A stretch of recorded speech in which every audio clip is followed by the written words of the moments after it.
चलिए, good morning सभी को, गुड मॉर्निंग सभी को, गुड मॉर्निंग सभी को, राम राम सभी को, जय हिंद। चलिए, आवाज़ आ रही है, एक बार क्लियर कर दीजिए सभी लोग, फिर हम लोग क्लास को स्टार्ट करते हैं बेहतर तरीके से। यहाँ पर देखिए पहला क्वेश्चन दिया गया है, कह रहा है कौशल जनपद की राजधानी कहाँ थी।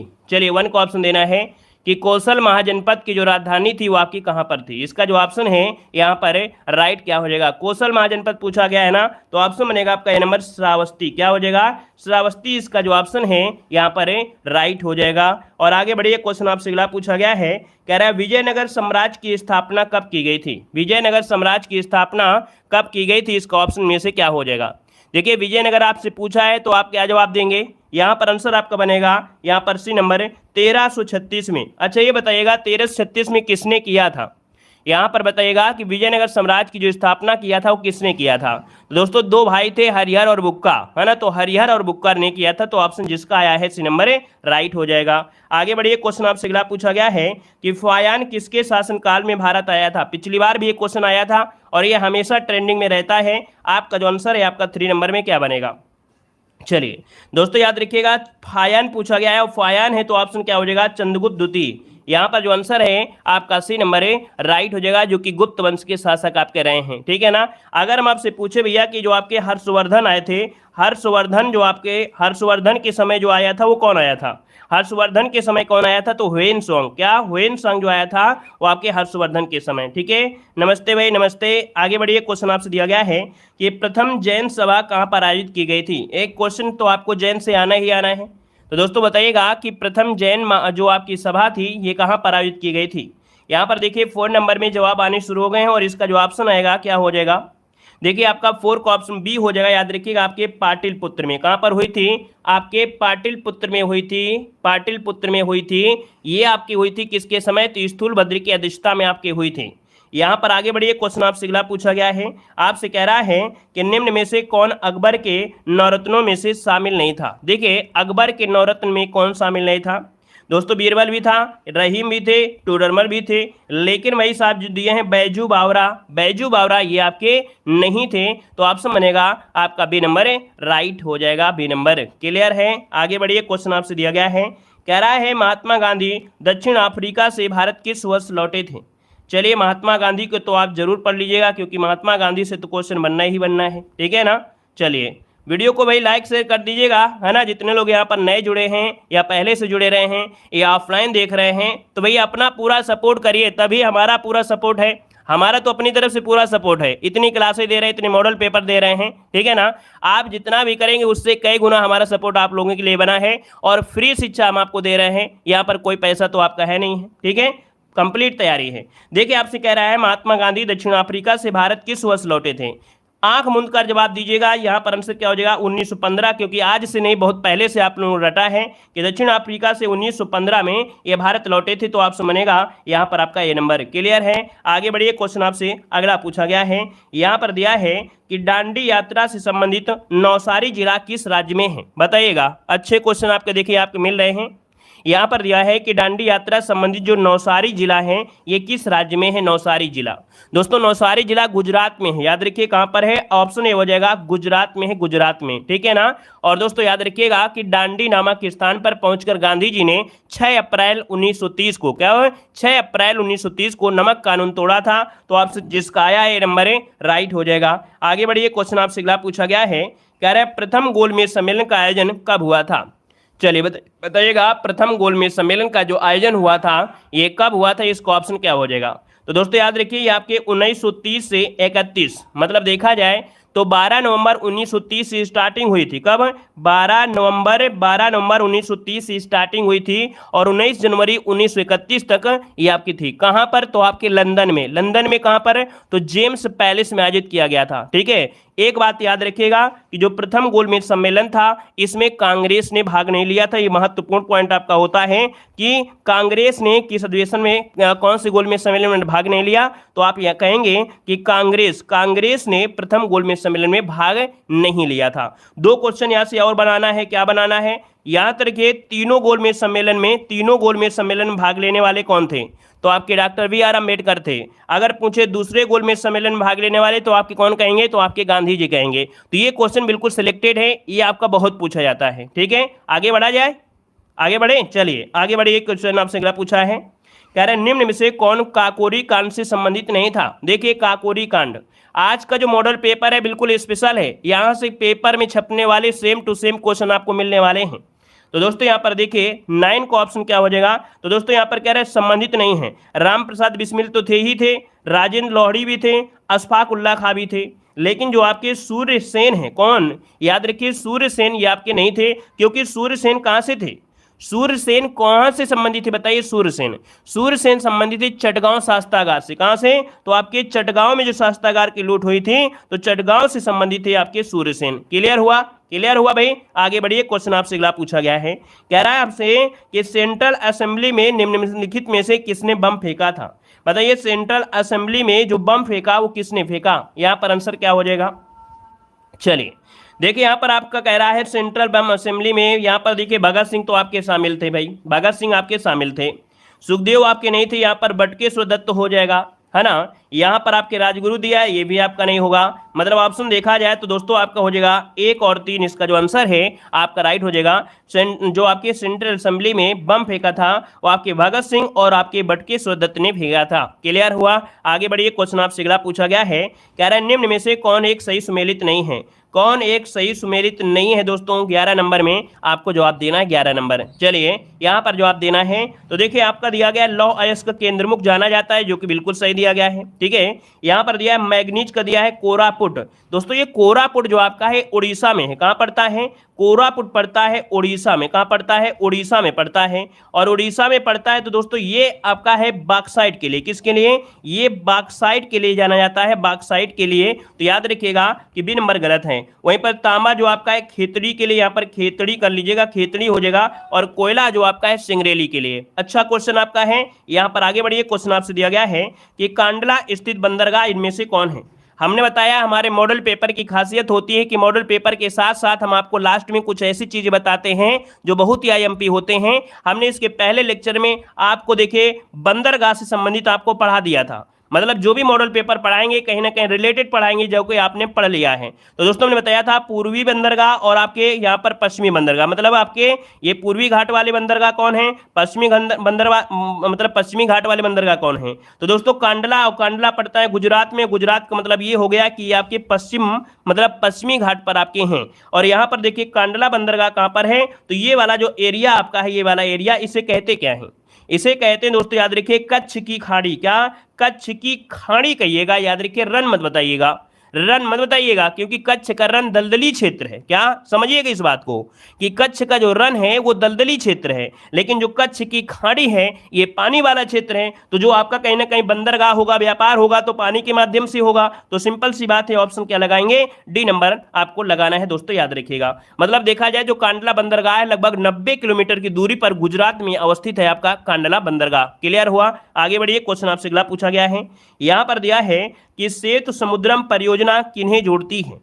दोस्तों यहां पर दिया है सेतु समुद्रम परियोजना किन्हें जोड़ती है। तो आप कहेंगे सर सेतु समुद्रम है, मतलब ये कहां पर आ गए, नीचे की बात हो रही है, अर्थात आपके दक्षिण भारत में। तो ये है मन्नार की खाड़ी और पाक खाड़ी। दोस्तों याद रखिएगा यहां पर 13 नंबर में सेतु समुद्रम परियोजना मन्नार की खाड़ी और पाक खाड़ी को क्या करती है, जोड़ती है। तो ऑप्शन राइट हो जाएगा आपका डी नंबर, जो कि सभी का जवाब बिल्कुल लल्लन टाप की तरह आ रहा है। बहुत अच्छे, बेहतर तैयारी है आप लोगों की।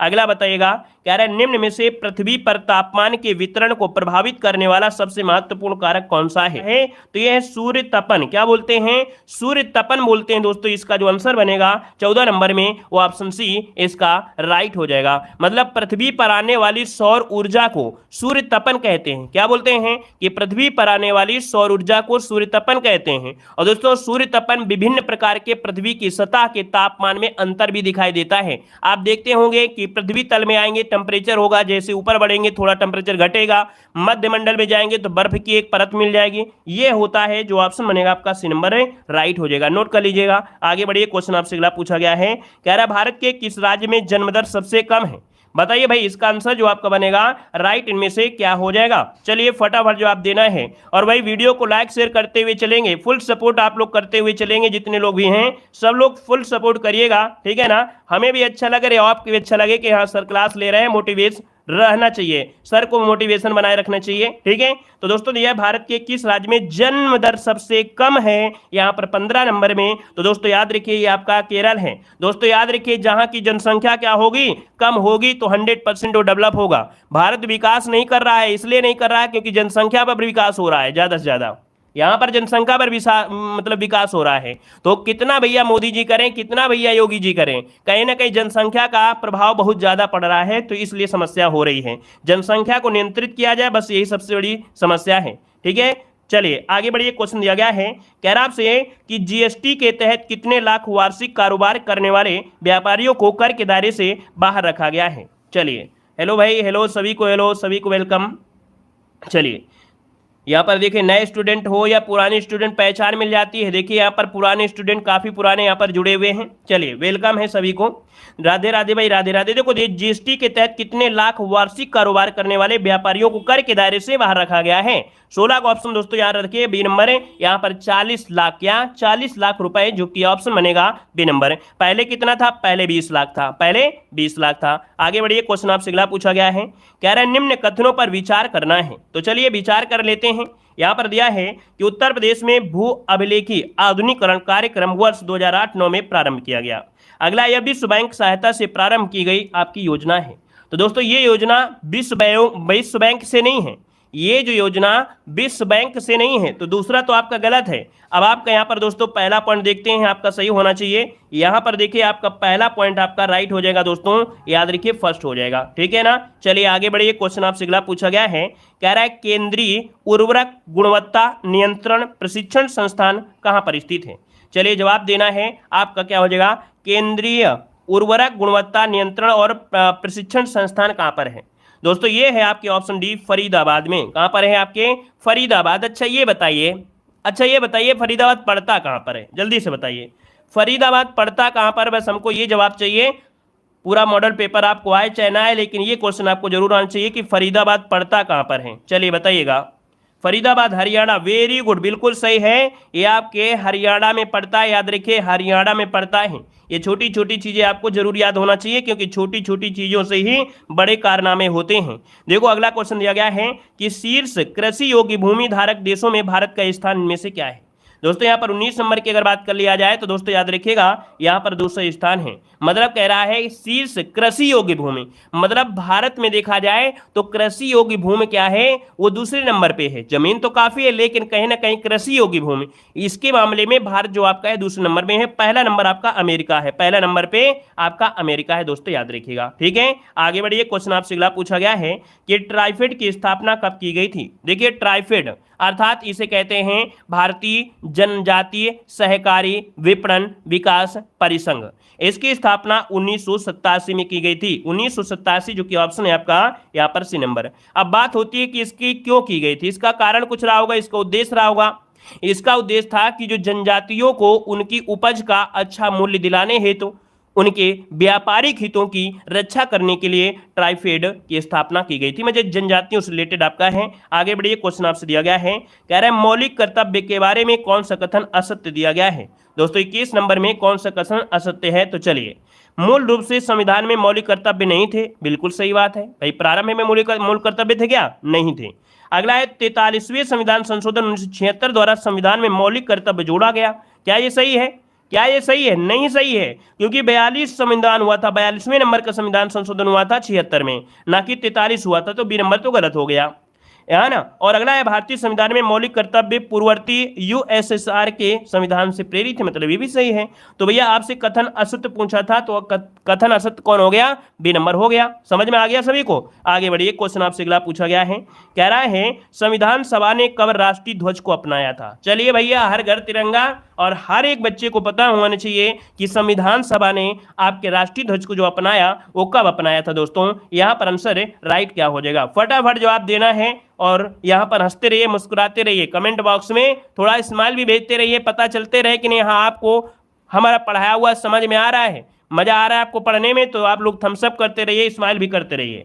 चलिए 22 नंबर के ऑप्शन की अगर बात करते हैं तो दोस्तों यहाँ पर आंसर क्या हो जाएगा, 22 डेट याद रखिएगा, 22 जुलाई, क्या 22 जुलाई, इस डेट को याद रखिए, 22 जुलाई इसका आंसर है, राइट हो जाएगा। क्लियर है भाई, आगे बढ़िए। 22 जुलाई 1947, आगे बढ़िए, क्वेश्चन दिया गया है, कह रहा आपसे स्वतंत्रता का अधिकार भारतीय संविधान के किन अनुच्छेदों में उल्लेखित करता है। स्वतंत्रता का जो अधिकार है भारतीय संविधान के किस अनुच्छेद में है, 23 नंबर है, लॉक किया जाए, फटाफट जवाब देना है। तो दोस्तों ये संविधान का अनुच्छेद है आपके 19 से लेके 22 तक, 19 से 22 जो कि ऑप्शन है यहाँ पर आपका बे नंबर है, राइट हो जाएगा। स्वतंत्रता का अधिकार का वर्णन इसी में आपको देखने को मिलेगा। और अगला क्वेश्चन आपसे यहाँ पर दिया गया है, कह रहा है केंद्र व राज्य की शक्तियों के बंटवारे से संबंधित कितनी सूची का उल्लेख भारतीय संविधान में किया गया है। दोस्तों यहाँ पर कह रहा है कि जो संविधान की 7वीं अनुसूची है, संविधान की जो 7वीं अनुसूची है उसमें यहाँ पर जो 3 अनुसूचियां दी गई हैं, संघ सूची, राज्य सूची और आपके समवर्ती सूची। इसका मतलब है ऑप्शन जिसका आया है यहाँ पर सी नंबर है वो आपका राइट हो जाएगा। आगे बढ़िए, क्वेश्चन आपसे अगला पूछा गया है, कह रहा है भाई कि उच्चतम न्यायालय के गठन संबंधी प्रावधान भारतीय संविधान के किस अनुच्छेद में है। पेपर उठाकर देखिए, 2022 में क्वेश्चन पूछा गया था, यही सेम टू सेम छपा हुआ क्वेश्चन था दोस्तों। याद रखिएगा कि जो आपका सुप्रीम कोर्ट है उसका गठन के बारे में प्रावधान है और आर्टिकल नंबर 124 इसका जो आंसर है यहाँ पर है, राइट हो जाएगा। हमने बताया है आज का मॉडल पेपर बहुत स्पेशल है, स्पेशल ही बहम स्पेशल आपका है, क्योंकि आज के क्वेश्चन से, आज के मॉडल पेपर से बहुत क्वेश्चन छपने वाले हैं। अगला है परम शून्य ताप क्या होता है, बताइएगा कि परम शून्य ताप जो होता है वो कितना होता है। दोस्तों परम शून्य ताप दोस्तों याद रखिए -273, जो कि ऑप्शन बनेगा यहाँ पर आपका बी नंबर है, राइट हो जाएगा। -273 इसका आंसर है, राइट हो जाएगा दोस्तों, ठीक है। और मतलब कह सकते हैं किसी भी वस्तु का ताप इससे कम नहीं हो सकता। याद रखिए जो दिया गया है परम शून्य ताप, इसका मतलब ये होता है कि किसी भी वस्तु का जो तापमान है इससे कम नहीं हो सकता है दोस्तों, याद रखिएगा। और इसे केल्विन में लिखते हैं 0 केल्विन, क्या याद रखिए कि इसे 0 केल्विन भी कहते हैं, ठीक है ना। ये पॉइंट आपको समझ में आ गया होगा। तो आगे बढ़िए, क्वेश्चन आपसे अगला पूछा गया है, कह रहा है फोटोग्राफिक कैमरे का अभिदर्शक जो होता है ये कैसा होता है। चलिए फोटोग्राफिक कैमरा, इसमें जो आपका लेंस होता है ये उत्तल लेंस होता है। आप देखते हैं बहुत लोग होते हैं उसकी भीड़ को एक साथ कवर कर लेता है, उनके आकृतियों को छोटा दिखा देता है, मतलब आपका जवाब हो जाएगा उत्तल लेंस। तो ऑप्शन क्या बनेगा आपका ए नंबर है, राइट हो गया। आगे बढ़िए, क्वेश्चन आपसे अगला पूछा गया है, कह रहा है कि सामान्य ट्यूबलाइट में कौन सी गैस भरी होती है। तो दोस्तों बताइएगा कि जो ट्यूबलाइट होती है इसमें कौन सी गैस भरी होती है। तो दोस्तों यहाँ पर देखिए ऑप्शन क्या हो जाएगा, आर्गन तो होती है, सिंपल सी बात है, आर्गन तो होती है, लेकिन आर्गन के साथ और भी होता है मरकरी वेप गैस होती है ना, मरकरी वेपर गैस होती है। तो आपका जो आंसर है आपका पहला वाला राइट आंसर हो जाएगा। आगे बढ़िए, क्वेश्चन दिया गया है, कह रहा है कि रक्त में हीमोग्लोबिन के निर्माण के लिए निम्न में से किस खनिज की आवश्यकता होती है। सामान्य विज्ञान के क्वेश्चन आप लोग धुआं कर देते हैं, हमने ज़्यादा क्लासें तो नहीं दिया है, लेकिन जितनी क्लासें दिया है वो बिल्कुल सिलेक्टेड क्वेश्चन दिए हैं सामान्य विज्ञान की। अगर आपने नहीं देखा है तो प्लेलिस्ट बनी है मास्टर वीडियो की, है ना, all subject master video PT exam, उसमें से आप लोग क्रम से देख लीजिएगा, आपकी बेहतर तैयारी आपकी हो जाएगा, बेहतर रिवीजन आपका होगा, ठीक है। चलिए तो दोस्तों यहाँ पर देखिए 29 नंबर का जो ऑप्शन है वो आपका सी हो जाएगा, लोहा अर्थात आयरन, जिसका भी ऑप्शन है सी नंबर है, राइट हो जाएगा। अगर हम आपसे पूछ ले कि भाई साहब अगर हीमोग्लोबिन की मात्रा कम हो जाए, क्या अगर हीमोग्लोबिन की मात्रा क्या हो जाए, कम हो जाए, तो फिर आपको समस्या क्या हो सकती है, आपको दिक्कत होगी रक्त अल्पता, अर्थात रक्त अल्पता को बोलते हैं एनीमिया। एनीमिया रोग हो जाता है हीमोग्लोबिन की कमी से, और हीमोग्लोबिन का जो कारण होता है उसी कारण से रक्त का जो रंग होता है वो लाल होता है। तो ढेरों सारे क्वेश्चन यहाँ से आपके बन जाते हैं। आगे बढ़िए, क्वेश्चन दिया गया है, कह रहे एंटीबॉडीज का निर्माण होता है। एंटीबॉडीज का जो निर्माण होता है ये आपके किस पर होता है, कहाँ पर होता है। दोस्तों एंटीबॉडीज जो बनते हैं आपके बॉडी में जो अस्थिमज्जा होता है, जहां पर आपके रेड अर्थात रक्त का निर्माण होता है। तो दोस्तों ऑप्शन बनेगा बी नंबर, अस्थिमज्जा इसका आंसर राइट हो जाएगा। और आगे बढ़िए, क्वेश्चन आपसे अगला पूछा गया है कि निम्न में से सही वाक्य का चयन करना है। दोस्तों यहाँ पर जो आपका दिया है सही वाक्य इनमें से क्या हो जाएगा, मुझे बहुत आनंद आती है, क्या ये सही है क्या, ये क्या पॉइंट सही है क्या? मुझे बहुत आनंद आती है? नहीं, मुझे पढ़ाने में बहुत आनंद आता है। यहाँ पर देखिए ऑप्शन बनेगा आपका सी, मुझे बहुत आनंद आता है ना। जब क्लास लंबी चले और मॉडल पेपर जुड़े और क्लास में बच्चों की संख्या और वीडियो में लाइक की संख्या भी हो तो भैया बड़ा आनंद आता है। ऑप्शन सी राइट हो जाएगा, ठीक है ना। और आगे बढ़िए, क्वेश्चन दिया गया है, आप लोग भाई शेयर वगैरह करते रहिएगा क्योंकि जितने ज्यादा लोग होंगे उतना ज्यादा कंपटीशन होगा। आपको पता चलेगा अपनी, है ना, अपनी योग्यता पता चलेगी कि नहीं मैं कितनी स्पीड से आंसर दे रहा हूं और कितने लोग कितनी स्पीड से दे रहे हैं। तो ज्यादा से ज्यादा जोड़िए भाई, लाइक शेयर भी करिए। देखो दिया शब्द और विलोम की दृष्टि से कौन सा विकल्प आपका सही नहीं है। तो दोस्तों यहाँ पर 32 नंबर लॉक किया जाए, जल्दी से लॉक करना है। आपका आंसर में से क्या हो जाएगा 32 नंबर में। चलिए 32 नंबर। तो दोस्तों यहाँ पर देखो यौन का दिया है, वार्धत्य दिया है, लोलुप्त का दिया है, संतुप्त दिया है, विश्लेषण का दिया है, विवेचन दिया गया है। दोस्तों यहां पर जो दिया गया है आपका ऑप्शन सी, याद रखिए विश्लेषण का विलोम संश्लेषण होता है। क्या होता है? विश्लेषण का विलोम होता है संश्लेषण। याद रखिएगा यहां पर आपका जवाब ये हो जाना चाहिए था, तब आपका आंसर राइट हो जाता। तो इस कारण से ऑप्शन सी नंबर यहां से हट जाएगा। आगे बढ़िए, क्वेश्चन आपसे अगला पूछा गया है, कह रहा है आए थे हरिभजन को ओटन लगे कपास, इस मुहावरे का अर्थ इनमें से क्या है? चलिए बताना है, आपका आंसर क्या हो जाएगा।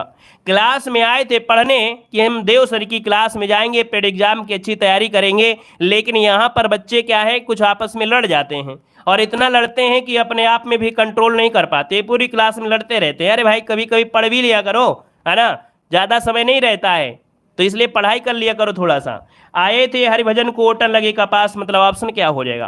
तो दोस्तों यहां पर जवाब हो जाएगा आपका किसी कार्य विशेष की उपेक्षा कर दूसरे कार्य में लग जाना, मतलब वांछित कार्य को छोड़कर कुछ दूसरे कार्य में लग जाना। ठीक है, मेन कार्य को छोड़कर दूसरे कार्य में लगे। ऑप्शन डी राइट हो जाएगा। नेक्स्ट क्वेश्चन दिया गया है, कह रहा है कि वाक्यांश के लिए एक शब्द संबंधित कौन सा युग्म गलत दिया गया है। तो यहां पर देखिए वाक्यांश, वाक्यांश क्या होता है? या तो मुहावरा होगा या तो आपकी युक्ति होगी। मतलब यहां पर देखिए आपसे कह रहा है जिसका इलाज कठिन हो, तो जिसका इलाज कठिन हो आपसे कह रहा है कौन सा गलत दिया गया? दुसाध्य। जो मनुष्यता से दूर हो आपका अमानुषिक दिया है। जो कम खर्च करने वाला हो वो आपका अव्यय दिया गया है। अच्छा ये बताइए, जो कम खर्च करने वाला होता है उसे मितव्ययी कहा जाता है भाई, अपव्यय नहीं, उसे मितव्ययी कहते हैं। क्या बोलते हैं? मितव्ययी कहा जाता है, याद रखिएगा। ठीक है, आगे बढ़िए, क्वेश्चन आपसे अगला पूछा गया है, कह रहा है दिए गए शब्द का संधिविच्छेद आपको पहचानना है। तो दोस्तों यहाँ पर संधिविच्छेद इनमें से क्या है? यहाँ पर नारी धन इच्छा, नर धन इच्छा क्या होता है? कमेंट करें, फटाफट जवाब दीजिए भाई। यहाँ पर जो आपका आंसर बनेगा राइट इनमें से क्या हो जाएगा? फटाफट जवाब दीजिए भाई। बहुत अच्छे, बहुत उम्दा प्रयास है, गजब का प्रयास है। देखिए सबका जवाब बिल्कुल सही है क्योंकि हिंदी में तो आप लोग राजा बाबू हैं। देखिए यहाँ पर ऑप्शन ए हो जाएगा नारी धन इच्छा। क्या? नारी धन इच्छा हो जाएगा। दोस्तों यहाँ पर क्या हो गया? यहाँ पर देखिए बड़ी की मात्रा और यहाँ पर छोटी की मात्रा, है ना। तो भैया यहाँ पर आप कहेंगे कि बड़ी ई हो जाएगा, मतलब यहाँ पर दीर्घ हो जाएगा और यही आंसर आपका हो गया। सिंपल सी बात है, जब बड़ी ई आपके बीच में आ रही इसका मतलब दीर्घ हो जाएगा, दीर्घ मतलब बड़ा हो गया, है ना। आगे बढ़िए, क्वेश्चन आपसे अगला पूछा गया है, कह रहा है हाल ही में भारत का पहला शुद्ध हरित हाइड्रोजन संयंत्र कहां पर प्रारंभ हुआ है। तो दोस्तों बताना है कि हाल ही में भारत का पहला शुद्ध हरित हाइड्रोजन संयंत्र जो है वो आपके कहां पर शुरू हुआ है। यहां पर 45 नंबर लॉक किया जाए। जल्दी से कमेंट करें, आपका जो आंसर है यहां पर राइट क्या हो जाएगा। चलिए फटाफट जवाब दीजिए भाई, तभी मजा आएगा। चलिए तो दोस्तों ये शुरू हुआ है आपके ए नंबर जोरहाट में। कहां पर? ए नंबर हो जाएगा जोरहाट। क्या? जोरहाट। ये कहां पड़ता है? जोरहाट कहां पड़ता है भाई? ये आपका अभी नहीं, लगभग हो गया 2022 में अप्रैल महीने में आपका शुरुआत हुई थी, है ना। 2022 को ऑल इंडिया लिमिटेड द्वारा असम में स्थित है। क्या? ये जो जोरहाट है ये आपके असम में है, याद रखिएगा। कहां पर है? असम में जोरहाट है। ये स्टेशन भारत का पहला शुद्ध ग्रीन हाइड्रोजन पायलट प्लांट आपका है। ठीक है ना। तो इस प्रकार से ऑप्शन हो गया ए नंबर है। और आगे बढ़िए, क्वेश्चन दिया गया है, कह रहा है भारत और पाकिस्तान के मध्य स्थित सीमा रेखा को किस नाम से जाना जाता है। तो दोस्तों यहाँ पर बताइएगा कि भारत और पाकिस्तान की रेखा तो आप सभी लोग जानते हैं भाई, ऐसे क्वेश्चन को गलत कर दे तो फिर बिल्कुल बेकार है, आपको इंडिया में रहना बेकार है। यहाँ पर देखिए, यहाँ पर हो जाएगा रेड क्लिफ रेखा, आपको गदर मूवी देखना ही बेकार है। अगर ये क्वेश्चन आप गलत कर देते हैं तो गदर मूवी देखना ही बेकार है भाई। यहाँ पर देखें ऑप्शन बी हो जाएगा, रेड क्लिफ रेखा है जो कि भारत पाकिस्तान के बीच रेखा है, वो एक अधोरोपित सीमा है। अधोरोपित एक हो जाता है ना, एक शब्द होता है, सुना होगा अध्यारोपित सीमा। तो अध्यारोपित सीमा होती है कि किसी सीमा को अगर कोई विदेशी अगर उसको क्या कर दे, निर्धारण करता है, तो भाई क्या होता है, अध्यारोपित होती है। क्योंकि इस रेखा का निर्माण जो किया था अंग्रेज कौन था, रेड क्लिफ अंग्रेज था, उसने किया था, इसलिए इसे अध्यारोपित रेखा भी कहा जाता है। उम्मीद है सब पॉइंट समझ में आ रहा होगा अच्छी तरीके से। और अगला पॉइंट दिया गया है, निम्न में से लेसोथो राजधानी है। लेसोथो राजधानी किसकी है, बताइएगा। लेसोथो जो राजधानी है किसकी है, तो ये है आपकी मसेरू। क्या, मसेरू इसका आंसर आपका जो राइट हो जाएगा वो आपका ए नंबर राइट हो जाएगा। क्लियर है। और यहां पर आगे बढ़िए, क्वेश्चन आपसे अगला पूछा गया है, क्योंकि अदर जो आपकी हैं ज्यादा खास राजधानी आज नहीं थी। अगला, निम्न में से क्षेत्रफल की दृष्टि से सबसे बड़ा केंद्र शासित प्रदेश कौन सा है। अब आपको बताना है सबसे बड़ा केंद्र शासित प्रदेश इनमें से कौन सा है। तो दोस्तों याद रखिएगा, यहां पर लद्दाख लगाइएगा, अंडमान निकोबार न लगाइएगा, क्योंकि अपडेट के अनुसार आपको जवाब देंगे ऑप्शन डी नंबर राइट हो जाएगा।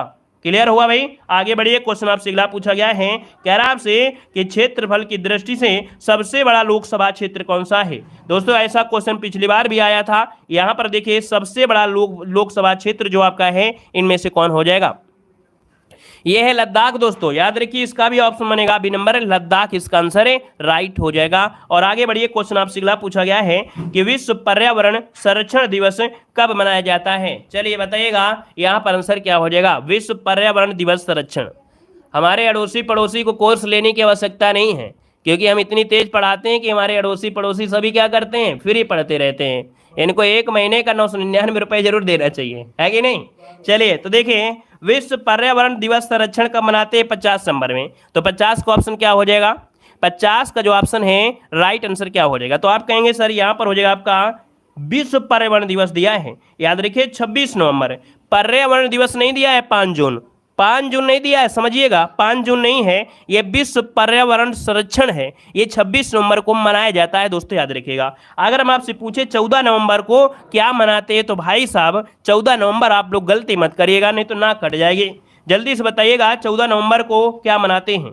14 नवंबर जवाब दीजिए, इसका आंसर क्या होगा। चलिए 14 नवंबर का जवाब दीजिए जल्दी से, 14 नवंबर को क्या मनाते हैं, यहाँ पर आंसर क्या हो जाएगा। चलिए 14 नवंबर को क्या हो जाएगा, जल्दी से बताइए, किसी का जवाब नहीं आया। बाल दिवस मनाते हैं, बिल्कुल सही है दोस्तों, चाचा नेहरू बाल दिवस है ना, बाल दिवस इसका आंसर है, बिल्कुल सही है, काफी लोगों ने जवाब दे दिया है। आगे बढ़िए, क्वेश्चन आपसे अगला पूछा गया है, कह रहा है कि विश्व बैंक का मुख्यालय स्थित है। विश्व बैंक का मुख्यालय जो है वो आपके कहां पर है दोस्तों, 51 नंबर में। तो आपका जवाब क्या हो जाएगा, विश्व बैंक, याद रखिए ये वाशिंगटन डीसी में, जो कि ऑप्शन है आपका बी नंबर राइट हो जाएगा। दोस्तों याद रखिएगा, स्थापना पूछ ले तो आप बताइएगा कि 1944 में इसकी स्थापना हुई थी। दोस्तों याद रखिएगा। आगे बढ़िए, क्वेश्चन आपसे अगला पूछा गया है, कह रहा है 2.5 दिन का झोपड़ा मस्जिद स्थित है।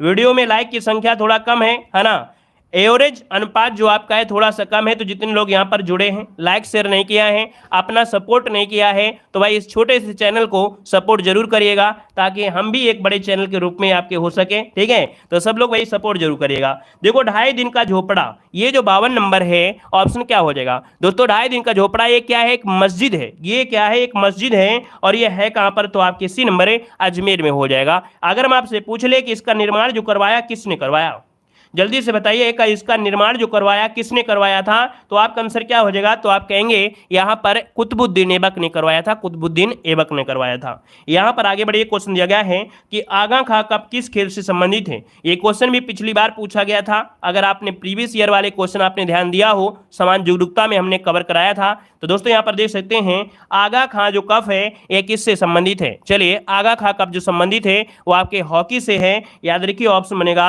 ए नंबर राइट हो जाएगा, हॉकी से हो जाएगा। हॉकी में बहुत आपके कप होते हैं, जैसे क्या, जैसे होता है Ranga Swami cup, Beighton cup, Maharana Ranjit Singh gold cup, ये काफी कप होते हैं जो कि आपके ये ट्रॉफी इनमें दी जाती है। आगे बढ़िए, क्वेश्चन दिया गया है, कह रहे हैं not just a night watchman my innings in the BCCI के लेखक कौन है। तो दोस्तों यहाँ पर देखिए 54 नंबर की अगर बात करते हैं तो ऑप्शन क्या हो जाएगा, बी नंबर है, ये विनोद राय की है। किसकी है, आपकी विनोद राय की, ये आपकी पुस्तक है। आगे बढ़िए, क्वेश्चन आपसे अगला देखो दिया है भारत के प्रमुख मंदिर है ना, जो लोग हमारे टेलीग्राम से नहीं जुड़े हैं तो टेलीग्राम पे जरूर जुड़ जाइएगा भाई, है ना। पीडीएफ वगैरह आप लोगों को मिलती रहेंगी, बस आपको ध्यान से सुनिएगा। कह रहे हैं अमरकंटक मंदिर कहाँ पर है, क्या अमरकंटक मंदिर कहाँ पर है, तो आपके छत्तीसगढ़ में है, ठीक है। और वीडियो को भी लाइक कर दीजिएगा जितने लोग जुड़े हैं, अब आपके लिए समय है ना, तो आप लोग वीडियो को लाइक करिए, तब तक हम यहाँ पर पढ़ा रहे हैं। देखो दिया अमरकंटक मंदिर कहाँ पर है, आपके छत्तीसगढ़ में है।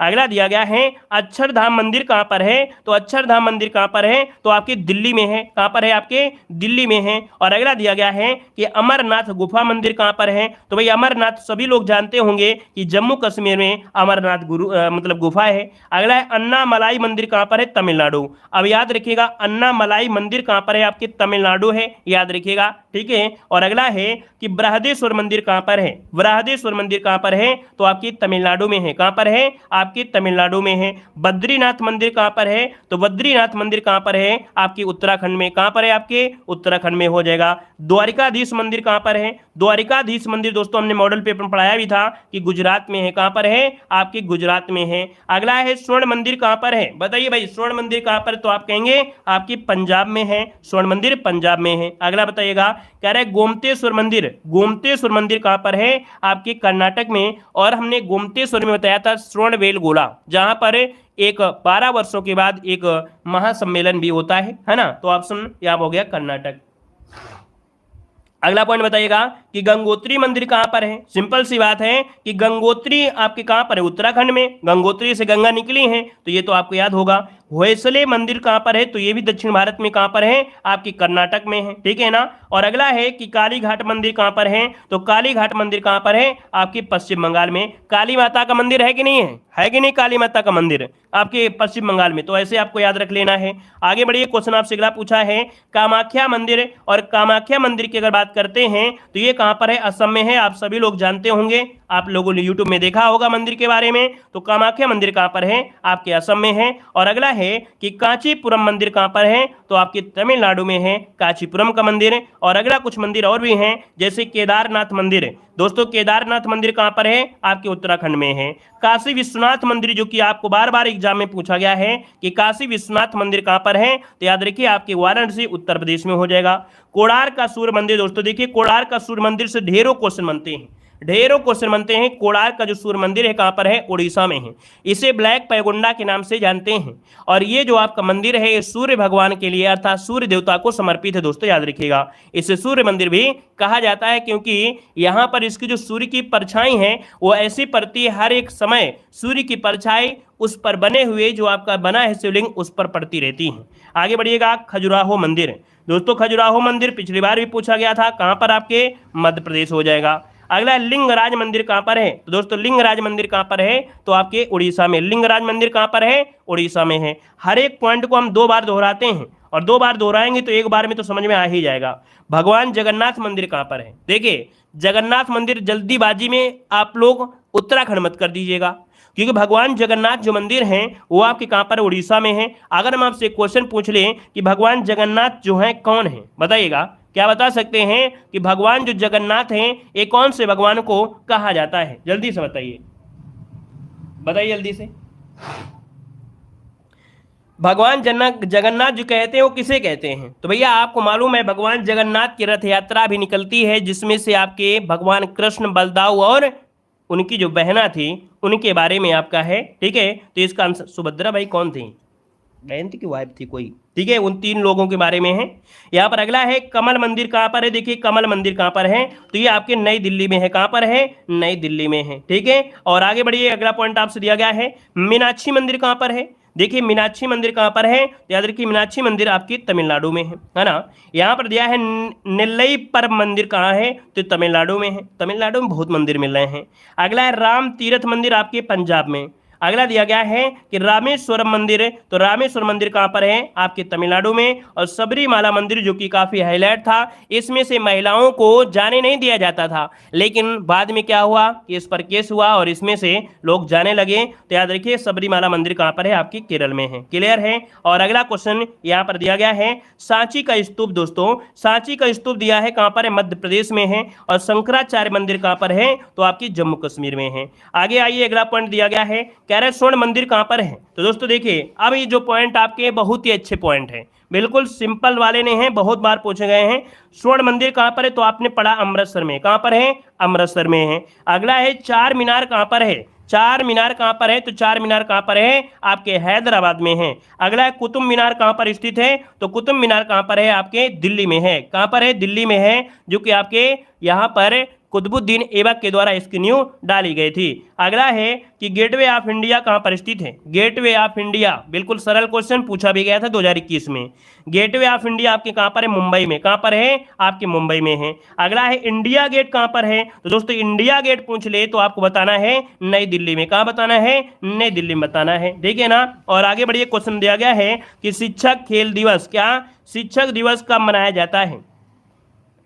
चलिए बिल्कुल सही है, देखो दिया गया है शिक्षक दिवस कब मनाते हैं, तो दोस्तों आपके 5 सितंबर में। सिलेबस उठाकर देखिए, दिवस भी दिया है, यहाँ पर जो मंदिर वगैरह है इसके बारे में दिया है, स्थापत्य वाले हैं इनको मिला है, ठीक है। यहाँ पर दिया है खेल दिवस कब मनाते हैं, तो 29 अगस्त को मनाते हैं। अच्छा ये बताइएगा कि जो खेल दिवस है, खेल दिवस है ये किसके जन्म के उपलक्ष्य में मनाते हैं, तो आप कहेंगे मेजर ध्यानचंद के जन्म दिवस के रूप में मनाते हैं। अगला है विश्व पर्यावरण दिवस कब मनाते हैं, विश्व पर्यावरण दिवस कब मनाते हैं, तो आपके 5 जून को। कब मनाते हैं, 5 जून को मनाया जाता है, ठीक है। अगला है प्रकाश वर्ष का संबंध किससे है, दोस्तों प्रकाश वर्ष का जो संबंध है वो आपके खगोलीय दूरी से है। किससे है, खगोलीय दूरी से है। अगला है कि करो या मरो का नारा किसने दिया था, उठाइए पेपर और देखिए, मिलान करिए।